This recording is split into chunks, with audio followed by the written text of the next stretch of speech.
राख की रस्सी दिखाई दे रही थी। With every twist and fiber showing perfectly lay of rope of ash, वहाँ पे राख की रस्सी दिखाई दे रही थी जब वो जलने के बाद राख बन गई। The governor was pleased, pleased का मतलब होता है खुश। गवर्नर जो था वो खुश हुआ at the wit of the youth and praised greatly.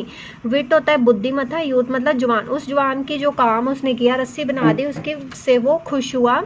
But he demanded to know where he had obtained his wisdom from. परंतु उसने ये जानना चाहा, ये मांग रखी कि यह बुद्धिमत्ता उसे कहाँ से मिली है, कि इतनी इंटेलिजेंसी उसे कहाँ से मिली।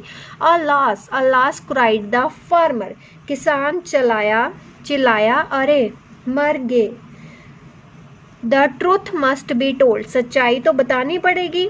एंड विद डीप बोस, पूरी तरह से झुकते हुए उसने सारी कहानी सुनाई। He narrated his story. The governor listened and then meditated in silence, शासक ने सुना और फिर खामोश होकर सोचने लगा। Finally he lifted his head, अंत में उसने अपना सिर उठाया। Shining needs more than the strength of youth, उसने गंभीरता से कहा, शिनिंग को नवयुक्तों की ताकत से ज्यादा कुछ और चाहिए। He said Gravely, how could I have forgotten the well-known saying, with the crown of snow there cometh wisdom. अंत में उसने अपना सिर उठाया और उसने कहा कि शिनिंग को नवयुक्तों की ताकत के लिए और से ज़्यादा कुछ और चाहिए। मैं इतनी प्रसिद्ध कहावत कैसे भूल गया। बुद्धिमत्ता जो है वो सफ़ेद बालों से, with the crown of snow there cometh wisdom, कि बुद्धिमत्ता जो है वो सफ़ेद बालों के साथ आती है। जैसे जैसे हमारी उम्र बढ़ती है वैसे वैसे ही बुद्धिमत्ता बढ़ती जाती है। That very hour, उसी क्षण, the cruel law was abolished. Abolished होता है समाप्त होना।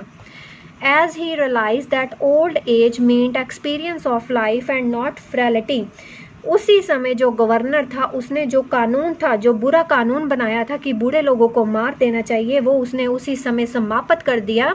As he realized that old age meant experience of life and not frailty, कि उसको आभास हुआ, उसको ये फील हुआ कि बुढ़ापा जो है वो जीवन का अनुभव है, ना कि निर्बलता मतलब कमज़ोरी। तो ये बेटे हमारा लेसन था द एज्ड मदर। बहुत अच्छा लेसन था। आई होप सभी बच्चों को समझ आया होगा।